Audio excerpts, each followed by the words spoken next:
Hi everybody, welcome to Chemistry Zone Digital. My name is Ankur Goyal and as you can see over the board, today we are going to start with the lecture number 8 of Surface Chemistry. Students, you might be remembering अब तक अपने previous video lectures में हम एक तो section 1 of this chapter complete कर चुके हैं. The section 1 of this chapter dealt with the direct concepts related to adsorption. Section 1 में मैंने आपको ये ऑलरेडी पढ़ा दिया कि एड्सॉर्प्शन क्या होता है, एड्सॉर्प्शन को इफेक्ट करने वाले फैक्टर्स क्या होते हैं and what are the main applications of adsorption. Thereafter we started with the second section of this chapter. हमने इस चैप्टर का सेकंड सेक्शन स्टार्ट करा था and with in this second section we started studying about the mixture and their types. Mixture की ये classification हमने particle size के basis पे करी थी. Depending upon the particle size that has been attained after getting dissolved within the medium, हमने mixtures को 3 types में क्लासिफाई करा था, colloids, true solutions and suspensions, जिसमें से mainly we were about to discuss regarding colloids. हमें colloids के बारे में डिस्कस करना था. colloidal mixtures वो heterogeneous mixtures होते हैं स्टूडेंट्स, जहां पे पार्टिकल का साइज 1000 पिकोमीटर से 1 लाख पिकोमीटर के बीच में होता है. 1000 पिकोमीटर से भी छोटे पार्टिकल साइज ट्रू सॉल्यूशंस के अंदर होते हैं और 1 लाख पिकोमीटर से ग्रेटर साइज वाले मिक्सचर्स को सस्पेंशंस कहते हैं. तो हमारा मेन फोकस कॉलॉइड्स की स्टडी पे रहने वाला था. मैंने आपको अपने प्रीवियस वीडियो लेक्चर्स में types of colloids, classification of colloids based upon the interaction between dispersed phase and dispersion medium, lyophilic and lyophobic करे थे हमने. बेस्ड अपॉन चार्ज भी हमने एक क्लासिफिकेशन डिस्कस करी थी, the negatively charge colloid and the positively charge colloid. और finally एक क्लासिफिकेशन हमने ये भी डिस्कस कर ली थी based upon the type of the dispersed phase particles, multimolecular, macromolecular और एसोसिएटेड कॉलॉइड्स. फिर उसके बाद रिसेंटली अपने प्रीवियस वीडियो लेक्चर में मैंने आपको प्रिपरेशंस ऑफ कॉलॉइड्स पढ़ाए थे. प्रिपरेशन ऑफ कॉलॉइड्स को एक्चुअली 2 डिफरेंट कैटेगरीज में क्लासिफाई करा जाता है, the condensation methods and the dispersion methods. And this categorization is actually based upon the fact कि आप colloid किस चीज से बना रहे हो.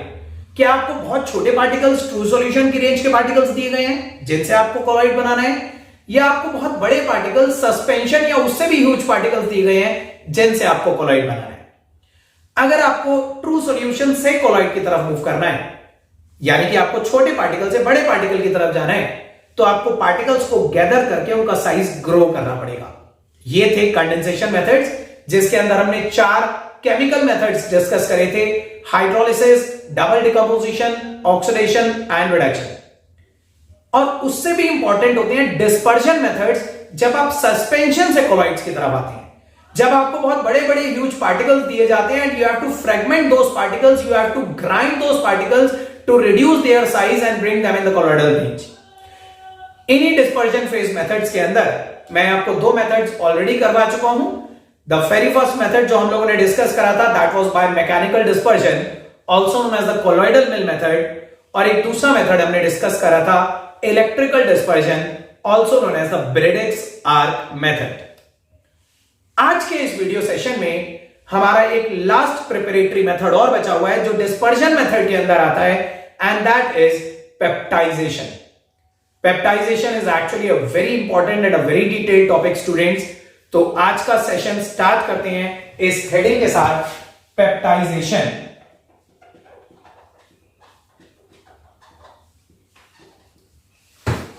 Let's first see that what is the definition of peptization, how can we define it.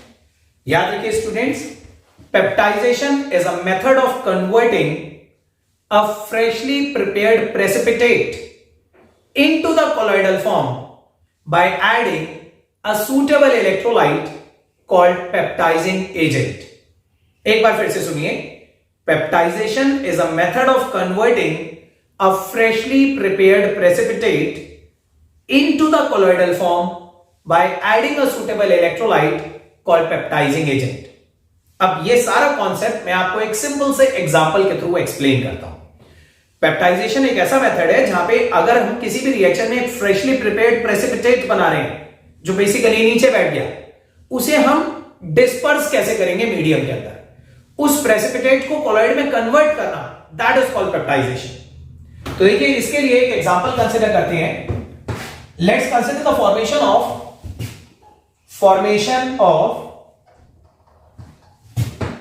FeOH whole thrice sol. Ferric hydroxide sol एक positively charge sol होता है स्टूडेंट्स. इसकी फॉर्मेशन हम पेप्टाइजेशन के बेसिस पे डिस्कस करते हैं. देखिए practically speaking let us draw a diagram. Imagine करो we have a container filled with water. अगर आप इस कंटेनर में, this container is filled with water, अगर आप इस कंटेनर में ऊपर से few drops of ferric chloride add करेंगे, अगर आप फेरिक क्लोराइड इसके अंदर ऐड करते हैं तो आप देखेंगे as soon the ferric chloride enters into this water container, तो ये रिएक्शन होगा FeCl3 will react with water molecules to form FeOH whole thrice plus 3HCl. But the problem is that कि जैसे ही फेरिक क्लोराइड और water के reaction से FeOH whole thrice बनेगा ना, ये फेरिक हाइड्रोक्साइड प्रेसिपिटेट होके इसके सारे पार्टिकल्स नीचे सेटल हो जाएंगे. तो जैसे ही आपने फेरिक क्लोराइड वाटर के अंदर ऐड करा तो ये फेरिक क्लोराइड वाटर के साथ इस तरह से रिएक्ट करेगा. HCl तो वाटर के अंदर ही मिक्स्ड हो जाएगा, लेकिन जो फेरिक हाइड्रोक्साइड है वो PBD बन के नीचे बैठ जाएगा. And the reason is that कि this ferric hydroxide particles they do not have any affinity for water. इनमें वाटर के लिए कोई एफिनिटी नहीं है, ये वाटर में इनसॉल्युबल है, इसलिए नीचे बैठ गए. आप सभी लोगों को मालूम है प्रेसिपिटेट कब बनता है? व्हेन समथिंग इज इनसॉल्युबल, तो वो सेटल होकर नीचे बैठ जाती है.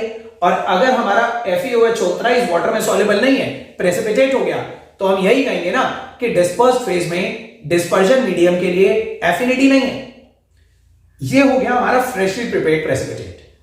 अब हमें कुछ ऐसी टेक्निक लगानी है, कुछ ऐसा मेथड अप्लाई करना है कि किसी तरह से ये प्रेसिपिटेट पार्टिकल जो गैदर होके नीचे बैठ गए हैं ना, ये स्कैटर हो जाए मीडियम के अंदर. They get dispersed permanently within this medium. If somehow we are able to disperse these particles within the medium, तो हम उस प्रोसेस को कहेंगे peptization. So peptization is a method of converting a freshly prepared precipitate into the colloidal form. अब देखते हैं कि हम इन प्रेसिपिटेट पार्टिकल्स को डिस्पर्स कैसे करेंगे.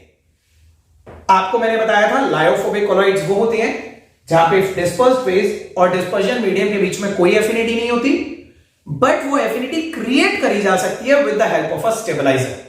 तो अगर हम चाहते हैं ना कि ये फेरिक हाइड्रोक्साइड के पार्टिकल नीचे ना बैठे, ये पानी के अंदर डिस्पर्स्ड हो जाए, स्कैटर्ड हो जाए, एक कोलॉइडल सोल बना ले, तो हमें इसके अंदर एक सुटेबल इलेक्ट्रोलाइट ऐड करनी पड़ेगी और उस इलेक्ट्रोलाइट को ही कहेंगे यहां पे पेप्टाइजिंग एजेंट. अब देखिए student, this is a very important case. यहां पे मैंने आपको बताया कि पहले हमने वाटर के अंदर few drops of ferric chloride add करी थी. अब शुरू में तो ये फेरिक क्लोराइड वाटर के साथ रिएक्ट करके फेरिक हाइड्रोक्साइड बनाता रहेगा, लेकिन अगर इसी फेरिक क्लोराइड को we keep on adding this ferric chloride in excess, अगर आप ये फेरिक क्लोराइड और ज्यादा एक्सेस में डालते जाएंगे तो याद रखिए यही फेरिक क्लोराइड एक्सेस में डालने पे it will start acting as a stabiliser. ये खुद ही एक स्टेबलाइजर का काम करने लगेगा. देखिए क्या होगा, ध्यान से सुनिएगा. जब प्रेसिपिटेट बनने के बाद भी आप और FeCl3 ऐड करेंगे तो ये जो FeCl3 है, अब मैं इसके नीचे इसे पेप्टाइजिंग एजेंट लिख रहा हूं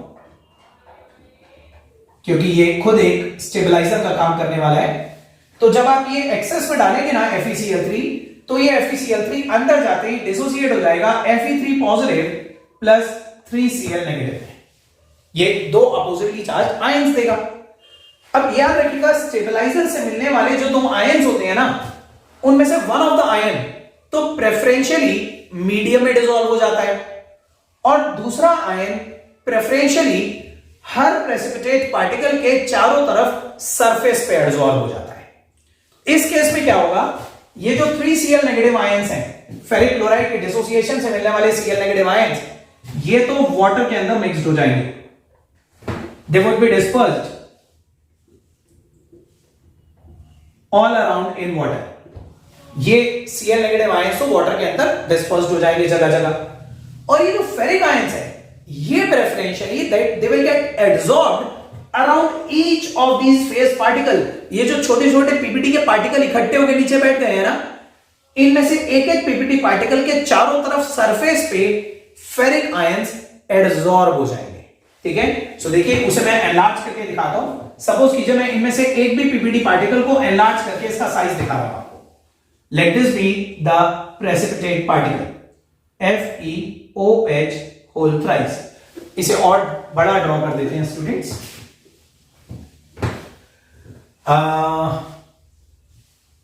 late me erase this equation. आपको मैंने बता दिया कि FeCl3 आप जब ऐड करोगे तो ये Fe3 positive plus 3Cl negative में डिसोसिएट होगा। ये 3Cl नेगेटिव तो वाटर के अंदर डिस्पर्स हो जाएंगे। Fe3 पॉजिटिव का क्या होगा?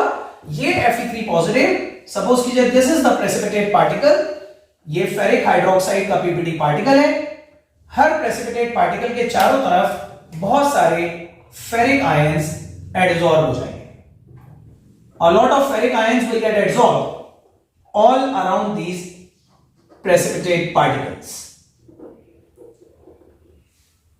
देखिए स्टूडेंट्स, एक बहुत इंपॉर्टेंट टर्म याद रखिएगा, प्रेफरेंशियल एड्सॉर्प्शन। प्रेफरेंशियल एड्सॉर्प्शन,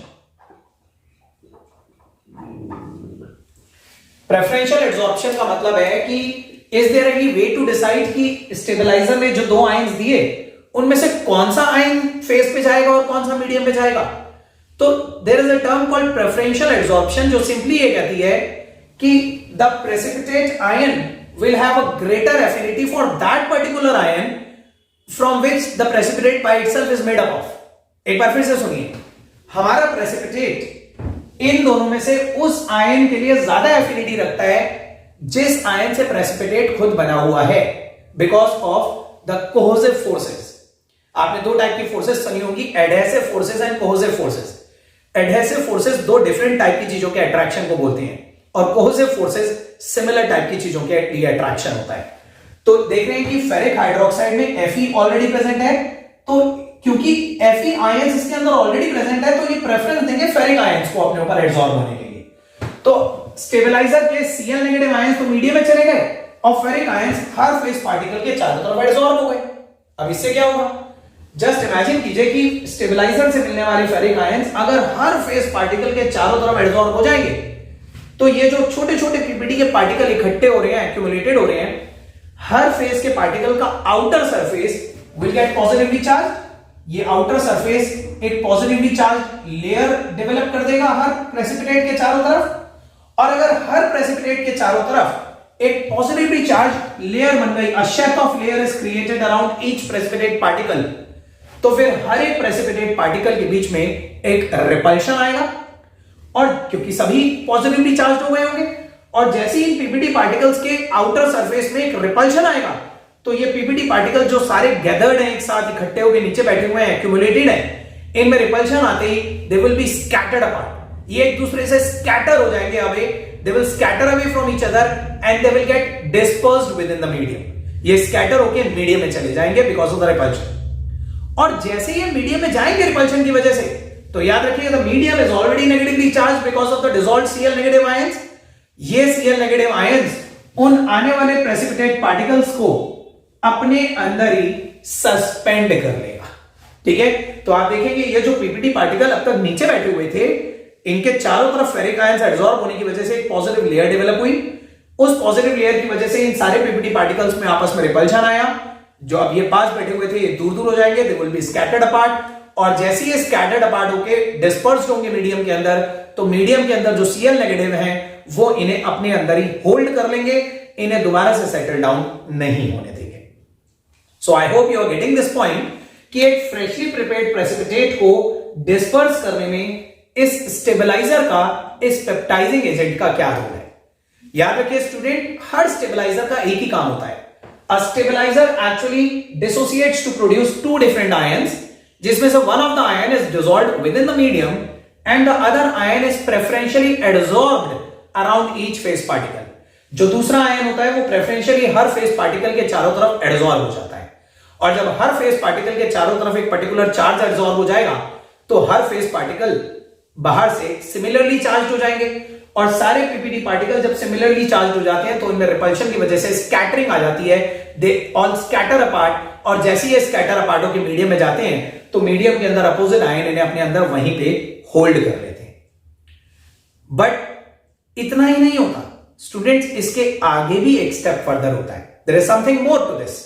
देखिए ध्यान से, मैंने आपको बताया, let me enlarge this diagram, इस डायग्राम को थोड़ा सा और एनलार्ज कर देता हूं।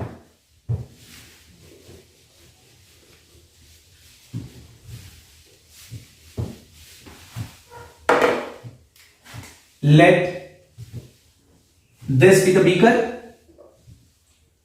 इसके अंदर वाटर है, और जो पीपीटी पार्टिकल बने हुए थे अब वो स्कैटर अपार्ट हो गए। सपोज कीजिए एक पीपीटी पार्टिकल ये है, एक पीपीटी पार्टिकल ये है, एक पीपीटी पार्टिकल ये है, एक पीपीटी पार्टिकल ये है। अब ये पीपीटी नहीं है, बेसिकली ये फेस बन गए। और क्यों ये अलग अलग स्कैटर क्यों गए? क्योंकि इनके चारों तरफ फेरिक आयंस एडसॉर्ब हो गए। The ferric ions are adsorbed all around these. तो इन सब के अराउंड एक पॉजिटिवली चार्ज लेयर बन गई, आपस में एक दूसरे से रिपेल्ड रहेंगे, एक दूसरे से पास नहीं आएंगे, दूर दूर रहेंगे। और ये पानी के अंदर सस्पेंडेड क्यों है, ये नीचे क्यों नहीं बैठ जाते? क्योंकि वाटर के अंदर Cl नेगेटिव आयंस हैं। वो Cl नेगेटिव आयंस मीडियम को नेगेटिवली चार्ज बना रहे हैं, और वो negatively charge medium positively charge disperse phase के लिए एक एफिनिटी डेवलप कर चुका है। लेकिन अब फर्दर क्या होगा स्टूडेंट्स, जैसे ये पीपीटी पार्टिकल अपने चारों तरफ फेरिक आयंस की एक लेयर डिपॉजिट करके पानी के अंदर सस्पेंड होते हैं, वाटर के अंदर डिस्पर्स्ड होते हैं, तो इस पॉजिटिवली चार्ज लेयर से अट्रैक्ट होके मीडियम के जो Cl नेगेटिव आयंस थे ना, वो मीडियम के Cl नेगेटिव आयंस हर फेस पार्टिकल के चारों तरफ आके एक्यूमुलेटेड हो जाएंगे because of the attraction to form a second charged layer. हर प्रेसिपिटेट पार्टिकल के चारों तरफ पहले तो फेरिक आयन एब्सॉर्ब हुआ, उन एब्सॉर्प्शन ऑफ फेरिक आयंस की वजह से चारों तरफ एक लेयर बन गई। इस लेयर को हम नाम देते हैं the fixed layer. Fixed layer, fixed इसलिए क्योंकि ये लेयर एब्सॉर्ब हो चुकी है, ठीक है। इस सरफेस की कुछ रेसिडुअल फोर्सेस होंगी, उन रेसिडुअल फोर्सेस की वजह से ये लेयर एब्सॉर्ब हो चुकी है। अब जब ये फिक्स्ड लेयर के साथ डिस्पर्स्ड फेस पार्टिकल्स मीडियम में गए तो मीडियम में Cl नेगेटिव थे, वो Cl नेगेटिव अपनी अट्रैक्शन की वजह से अपोजिट चार्जेस एक दूसरे को अट्रैक्ट करते हैं। Fe3+ ने एक पॉजिटिव लेयर बना रखी है और Cl नेगेटिव नेगेटिवली चार्ज है, तो ये Cl नेगेटिव इस पॉजिटिव से अट्रैक्ट होके इसके चारों तरफ आके इकट्ठे हो जाएंगे। रिमेंबर इट, ये Cl नेगेटिव इसके सरफेस पे एब्सॉर्ब नहीं होंगे, they will just get accumulate around each positively charge layer of the face particle. Her phase particle के चारों तरफ जो पॉजिटिव लेयर थी उसी पॉजिटिव से अट्रैक्ट होकर मीडियम के कुछ Cl नेगेटिव आयंस हर एक फेस पार्टिकल के चारों तरफ आके एक सेकंड चार्ज लेयर बना लेंगे। क्योंकि ये सेकंड चार्ज लेयर जो Cl नेगेटिव की दूसरी चार्ज लेयर बनी, ये लेयर एब्सॉर्ब नहीं हुई, सिर्फ अट्रैक्शन की वजह से एक्यूमुलेटेड हुई है, इसलिए इस दूसरी लेयर को बोलते हैं diffused layer. So this is a very important concept students, ये बहुत इंपॉर्टेंटली याद रखिएगा जब जब हम पेप्टाइजेशन कैरी आउट करते हैं, या आप कह लीजिए कि जब जब हम लायोफोबिक कोलॉइड बनाते वक्त हम एक स्टेबलाइजर ऐड करते हैं, तो स्टेबलाइजर का एक आयन प्रेफरेंशियली हर फेस पार्टिकल के चारों तरफ एब्सॉर्ब हो जाता है to form a fix layer, और जैसी एक आयन की एक फिक्स लेयर बनती है, उसी फिक्स लेयर से अट्रैक्ट होकर मीडियम के जो अपोजिटली चार्ज आयंस हैं वो उस पहली लेयर के चारों तरफ आके इकट्ठे हो जाते हैं, एक्यूमुलेट हो जाते हैं to form a second diffused layer. तो during every case of peptisation, during every case of formation of a lyophobic colloid by adding a stabiliser, आप देखेंगे हमेशा हर फेस पार्टिकल के चारों तरफ आपको दो चार्ज लेयर्स नजर आएंगी। पहली तो उस आयन की फिक्स लेयर होगी जो प्रेफरेंशियली एब्सॉर्ब हुआ है, और दूसरी उस आयन की डिफ्यूज लेयर होगी जो मीडियम के अंदर थी। मीडियम के आयन सिर्फ अट्रैक्शन की वजह से पास आके इकट्ठे हो गए। और ये याद रखिए, the formation of this double layer around each face particle is known as the Helmholtz electrical double layer. Helmholtz electrical double layer.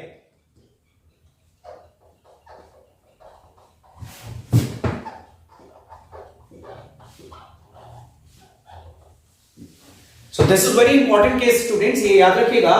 जब जब हम पेप्टाइजेशन करते हैं तो पेप्टाइजेशन के टाइम पे एक आयन प्रेफरेंशियली एडसॉर्ब होता है हर प्रेसिपिटेट पार्टिकल के चारों तरफ। जैसे वो आयन प्रेफरेंशियली एडसॉर्ब होता है तो सारे प्रेसिपिटेट पार्टिकल सिमिलरली चार्ज होने की वजह से आपस में रिपल्शन फेस करते हैं and they immediately gate scattered with in the medium. और जैसे वो इमीडिएटली स्कैटर होते हैं मीडियम के अंदर, तो मीडियम में प्रेजेंट जो अपोजिटली चार्ज आयंस हैं वो उनके चारों तरफ आके एक्यूमुलेटेड हो जाती हैं to form a second diffused layer of these ions. Second diffuse layer बन जाती है और इसी सेकंड डिफ्यूज लेयर के बनते ही अब आपको एक डबली चार्ज लेयर नजर आएगी हर फेस के चारों तरफ, एक फिक्स लेयर, एक diffuse layer, and the formation of this double layer around each precipitate particle, each face particle is known as the Helmholtz electrical double layer. और ये भी याद रखिए, देखिए the formation of this doubly charge layer act as a seat of potential. जहां पे भी दो अपोजिटली चार्ज लेयर का इंटरफेस होता है ना, वो एक सीट ऑफ पोटेंशियल की तरह एक्ट करता है। सीट ऑफ पोटेंशियल से हमारा मतलब है कि दो अपोजिटली चार्ज लेयर्स जब एक के ऊपर एक ओवरलैप होंगी या एक के ऊपर एक रैप्ड अराउंड होंगी, तो ये याद रखिएगा इन दो अपोजिटली चार्ज लेयर्स के बीच में एक पोटेंशियल डिफरेंस सेटअप हो जाएगा and that potential difference developed between these two oppositely charged layer around each precipitate particle, each phase particle, is known as the zeta potential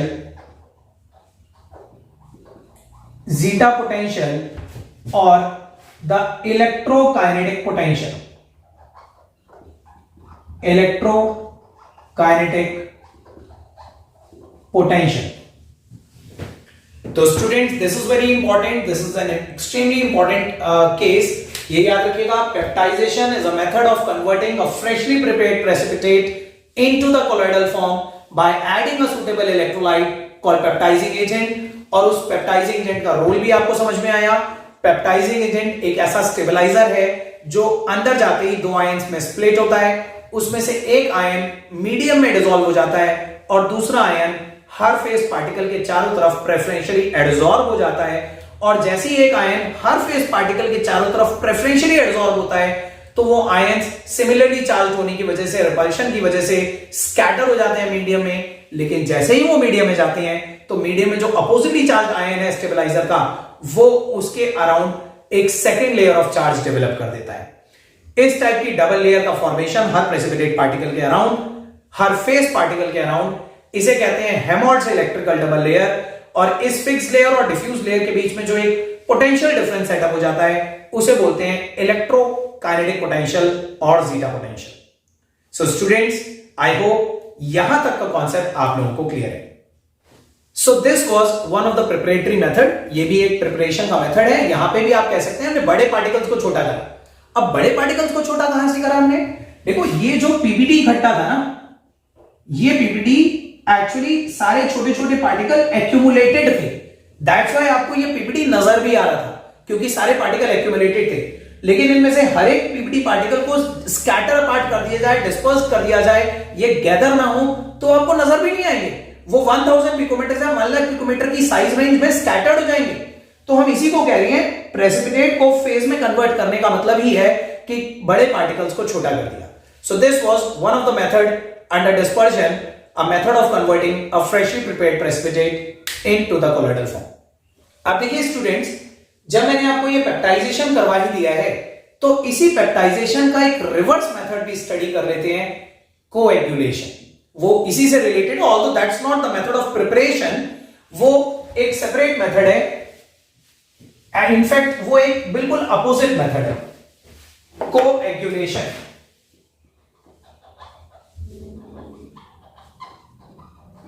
An exactly opposite process of peptidization. Coagulation is a method of converting the dispersed phase particles of colloid into the precipitated form by again adding a suitable electrolyte called coagulating agent. एक बार फिर से सुनिए। Coagulation is a method of converting the dispersed phase particles of the colloid into the precipitated form by adding a suitable electrolyte called coagulating agent. आप in simple terms कह सकते हैं कि कोएगुलेशन को प्रेसिपिटेशन भी कहते हैं। जो पार्टिकल्स अभी अभी हमने डिस्पर्स्ड करे अब हम चाहते हैं कि वो पार्टिकल दोबारा से इकट्ठे होकर नीचे बैठ जाए, फिर से प्रेसिपिटेट बना ले। तो इन पार्टिकल, देखो पहले ये प्रेसिपिटेट ही तो था, इस प्रेसिपिटेट को ही हमने डिस्पर्स करा था। अब हम चाहते हैं कि अब ये जो हमने डिस्पर्स करा ये वापस इकट्ठे होकर नीचे सेटल डाउन हो जाए। तो वापस उस बने हुए प्रेसिपिटेट को, उस बने हुए डिस्पर्स फेज पार्टिकल को प्रेसिपिटेट फॉर्म में कन्वर्ट कर देना, दैट इज कॉल्ड कोएगुलेशन। और इसके लिए हमें फिर से इलेक्ट्रोलाइट ऐड करनी पड़ेगी, लेकिन उस इलेक्ट्रोलाइट को अब की बार एक स्टेबलाइजर नहीं कहा जाएगा, in fact that would be a kind of destabiliser, उसे आप कहोगे कोएगुलेटिंग एजेंट। देखिए क्या होगा, अगर हम फिर से चाहते हैं कि ये पार्टिकल्स फिर से नीचे बैठ जाए, तो हम फिर से इसके अंदर कोई एक सूटेबल इलेक्ट्रोलाइट ऐड करेंगे। सपोज कीजिए वी ऐड से AB, एक इलेक्ट्रोलाइट ऐड करते हैं जो A positive plus B negative में फिर से स्प्लिट होती है। आपकी बात, this is a coagulating agent.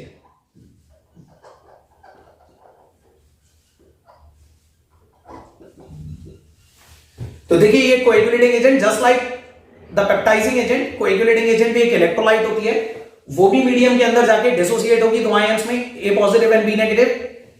अब की बार ये आयंस अपोजिट चार्जेस की तरफ अट्रैक्ट होंगे। देखिए पिछली बार मीडियम के अंदर से फेरिक हाइड्रोक्साइड का सोल बनाते वक्त मैंने आपको बताया था मीडियम के अंदर Cl नेगेटिव आयंस गए थे। तो अब की बार मीडियम के अंदर A पॉजिटिव आयंस चले जाएंगे और वो A पॉजिटिव मीडियम के अंदर सारे Cl नेगेटिव को न्यूट्रलाइज कर देंगे। जो इसके अराउंड जो डिफ्यूज लेयर बनी हुई थी वो भी न्यूट्रलाइज हो जाएगी। तो जो A पॉजिटिव होंगे वो पहली डिफ्यूज लेयर को न्यूट्रलाइज कर देंगे, और जो B नेगेटिव होंगे they will neutralise the first fix layer. B negative अब की बार फेस पे चले जाएंगे। देखिए A पॉजिटिव तो चले गए मीडियम पे, B नेगेटिव चले गए हर फेस के पार्टिकल के ऑल अराउंड, और फेस के पार्टिकल के ऑल अराउंड जो फेरिक आयंस थे, जब उन फेरिक आयंस के आसपास B नेगेटिव भी आ जाएंगे और उतनी ही अमाउंट में आ जाएंगे, उतनी ही मैग्नीट्यूड में आ जाएंगे जितना पॉजिटिव चार्ज फेरिक आयन से कलेक्टिवली आ रहा है, जब उतने ही मैग्नीट्यूड में अपोजिटली चार्ज B नेगेटिव भी इसके चारों तरफ आके इकट्ठे हो जाएंगे, एब्जॉर्ब हो जाएंगे, तो एक स्टेज पे ये फेस का पार्टिकल इसके चारों तरफ का चार्ज फिर खत्म हो जाएगा, ये फिर से न्यूट्रल हो जाएगा, और जैसे ये सारे फेस पार्टिकल न्यूट्रल होंगे तो ये फिर नीचे सेटल डाउन हो जाएंगे। ठीक है, तो बेसिकली एक पेप्टाइजिंग एजेंट के इफेक्ट को नलिफाई करता है कोएगुलेटिंग एजेंट। पेप्टाइजिंग एजेंट भी दो आयन दिए थे, कोएगुलेटिंग एजेंट भी दो आयन दे रहे हैं, लेकिन कोएगुलेटिंग एजेंट के दिए हुए दो आयंस पेप्टाइजिंग आयंस को नलिफाई करेंगे। ठीक है, फॉर एग्जांपल अगर मैं एक एग्जांपल लेता हूं NaBr, तो NaBr डिसोसिएट होगा क्योंकि Na positive plus Br negative में, ये Na पॉजिटिव मीडियम के अंदर जाएंगे और Cl नेगेटिव को नलिफाई कर देंगे। Br नेगेटिव बीच बीच में फेरिक आयंस के साथ एडसॉर्ब हो जाएंगे, और जब Br नेगेटिव उतनी ही अमाउंट में एडसॉर्ब हो जाएंगे जितना चार्ज फेरिक आयंस प्रोवाइड कर रहे हैं, उतना ही चार्ज जब Br नेगेटिव से भी इसके चारों तरफ इकट्ठा हो जाएगा, तो ये सरफेस फिर से न्यूट्रल हो जाएगा, और जैसे ये न्यूट्रल होंगे ये प्रेसिपिटेट होके नीचे बैठ जाएंगे। तो कोएगुलेटिंग एजेंट का रोल भी एग्जैक्टली पेप्टाइजिंग एजेंट जैसे रोल जैसा ही है। कोएगुलेटिंग एजेंट से मिलने वाले आयंस पेप्टाइजिंग एजेंट से मिलने वाले आयंस के चार्जेस को नलिफाई करते हैं। अब देखिए यहां पे स्टूडेंट एक और आपको सिंपल सा कॉन्सेप्ट याद रखना है कि कोएगुलेशन करने के लिए कौन सी इलेक्ट्रोलाइट सूटेबल रहती है, which electrolyte is more suitable, more preferable for the coagulation। देखो अब यहां पे मैं आपको एक फिर से एक केस एग्जांपल देके एक्सप्लेन करता हूं। Let us once again draw a positively charged colloid of ferric hydroxide। Suppose कीजिए फेरिक हाइड्रोक्साइड का कोलॉइडल सोल है जिसके चारों तरफ फेरिक आयंस एडसॉर्ब है। अब आपको मालूम है कि अगर इस फेस पार्टिकल के चारों तरफ फेरिक आयंस एडसॉर्ब हैं, तो इन फेरिक आयंस को न्यूट्रलाइज करने के लिए कोई नेगेटिव आयन कोएगुलेटिंग एजेंट का चाहिए होगा जो इस पे एडसॉर्ब हो। अब मान लीजिए हमारे पास दो तीन तरह के कोएगुलेटिंग एजेंट्स हैं, से NaBr भी एक कोएगुलेटिंग एजेंट है, Na2SO4 भी एक कोएगुलेटिंग एजेंट है, Na3PO4 भी एक कोएगुलेटिंग एजेंट है। ये सभी कोएगुलेटिंग एजेंट की तरह एक्ट कर सकते हैं, लेकिन इन तीनों में से सबसे एफिशिएंट कौन होगा इसको न्यूट्रलाइज करने के लिए? देखो NaBr के डिसोसिएशन से मिलेगा Na positive plus Br negative, Na2SO4 के डिसोसिएशन से मिलेंगे 2Na positive plus SO4 2 negative, और Na3PO4 के डिसोसिएशन से मिलेंगे 3Na positive plus PO4 3 negative. Sorry for the disturbance, I think ये प्रैक्टिस हो रही है, ड्रिल प्रैक्टिस 26 जनवरी की। हिंडन एयरफोर्स मेरे काफी क्लोज है, तो वहां पे 26 जनवरी की प्रैक्टिस हो रही है, सो दैट्स व्हाई आपको ये डिस्टर्बेंस प्लेन्स की, फाइटर जेट्स की और हेलीकॉप्टर्स की शायद आपको सुनाई दे रही होगी। सो एनीवेज स्टूडेंट्स ध्यान से सुनिए, हमारे पास 3 इलेक्ट्रोलाइट्स हैं, तो कोएगुलेटिंग एजेंट, ये तीनों कोएगुलेटिंग एजेंट डिसोसिएट होंगे to give Br negative, SO4 2 negative and PO4 3 negative. देखिए ये तीनों ही इस पॉजिटिव चार्ज को न्यूट्रलाइज कर सकते हैं, बट इन तीनों कोएगुलेटिंग आयंस की एफिशिएंसी अलग अलग है। आप देख सकते हैं Br has a uni negative charge, तो आप इमेजिन करो एक एक Fe3+ को न्यूट्रलाइज करने के लिए 3 Br नेगेटिव को इसकी विसिनिटी में आना पड़ेगा। 3 Br नेगेटिव जब इसके आसपास डिपॉजिट होंगे, एब्जॉर्ब होंगे, तब जाके एक Fe3+ न्यूट्रलाइज होगा। तो इसके आसपास जितने भी Fe3+ एब्जॉर्ब हैं, उसकी triple amount of Br negative हमें रिक्वायर्ड होगी। Br नेगेटिव इसे कोएगुलेट तो कर देगा, लेकिन Br नेगेटिव की जो कोएगुलेटिंग वैल्यू है वो बहुत हाई होगी। द कोएगुलेटिंग वैल्यू इज कि how much millimoles of NaBr is required to neutralise this 1 litre solution of oppositely charge colloid. अगर हमें अपोजिटली चार्ज कोलॉइड की 1 लीटर सॉल्यूशन को न्यूट्रलाइज करना है, प्रेसिपिटेट करना है, तो इस 1 लीटर सॉल्यूशन को प्रेसिपिटेट करने के लिए इसके कितने मिलीमोल्स रिक्वायर होंगे, उसे बोलते हैं हम कोएगुलेटिंग वैल्यू। तो कोएगुलेटिंग वैल्यू NaBr की बहुत ज्यादा होगी, NaBr के बहुत ज्यादा मोल्स लेने पड़ेंगे, तब जाके आप इसकी 1 लीटर सॉल्यूशन को नलिफाई कर पाओगे। लेकिन अगर आप NaBr के कंपैरिजन में Na2SO4 as a coagulating agent use करें, तो इससे मिलने वाला SO4 2 negative has a greater valence, it has a greater magnitude of charge over it, तो Fe3+ को SO4 2 नेगेटिव ज्यादा एफिशिएंटली न्यूट्रलाइज कर देगा। पहले हम कह सकते हैं एक Fe3+ को 3 Br नेगेटिव की जरूरत थी, यानी कि 3 मोल्स ऑफ कोएगुलेटिंग एजेंट से एक पेप्टाइजिंग आयन न्यूट्रलाइज हो रहा था, लेकिन अब 3 मोल्स ऑफ SO4 2 नेगेटिव से 2 फेरिक आयंस न्यूट्रलाइज हो जाएंगे। ठीक है, बिकॉज 2 Fe3 पॉजिटिव मतलब 6 पॉजिटिव चार्ज है, और यहां पे भी एक SO4 पे 2 नेगेटिव है, तो 3 SO4 पे 6 नेगेटिव हो जाएगा। तो ये याद रखिएगा, Br नेगेटिव के कंपैरिजन में डेफिनेटली SO4 2 नेगेटिव ज्यादा बेटर है। 3 Br नेगेटिव एक ही Fe3+ को न्यूट्रलाइज कर पा रहे थे, लेकिन 3 SO4 2 Fe3+ को न्यूट्रलाइज कर पा रहे हैं। सो दैट्स द फैक्ट कि Br नेगेटिव के कंपैरिजन में SO4 2 नेगेटिव आधी ही कंसेंट्रेशन में रिक्वायर्ड होगा, कम अमाउंट में ये जल्दी कोएगुलेट कर देगा, तो इसकी कोएगुलेटिंग पावर ज्यादा है और कोएगुलेटिंग वैल्यू कम है। देखिए स्टूडेंट्स कंफ्यूज मत होइएगा, ये बात याद रखिए, कोएगुलेटिंग वैल्यू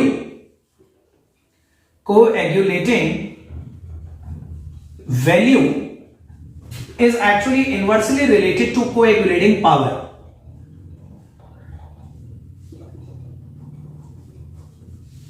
इसमें कोएगुलेटिंग पावर बहुत कम थी, ये बड़ी मुश्किल से न्यूट्रलाइज कर रहा था, प्रेसिपिटेट कर रहा था, इसकी कोएगुलेटिंग वैल्यू बहुत ज्यादा रिक्वायर्ड थी, बहुत ज्यादा हाई अमाउंट में आपको लेना पड़ेगा तब जाके कोएगुलेट करेगा। ये कम मिलीमोल्स रिक्वायर्ड होंगे और जल्दी कोएगुलेट करेगा, तो इसकी कोएगुलेटिंग वैल्यू कम है क्योंकि इसकी कोएगुलेटिंग पावर ज्यादा है।